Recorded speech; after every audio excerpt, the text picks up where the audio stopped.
திருவடி போற்றி நாயன்மார்கள் நட்பதம் போற்றி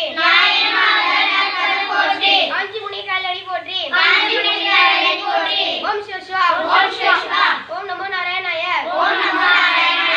அமரமோ ரங்கமாறும் வேதமோர் நான்கும் ஓதி தமர்களை தலைவராய சாதி அந்தணர்களும் நுமர்களின் பழிப்பாராகி நொடிப்பது ஓர் அளவில் அங்கே அவர்கள்தாம் புலவராய அரங்கம்மா நகர் உள்ளானே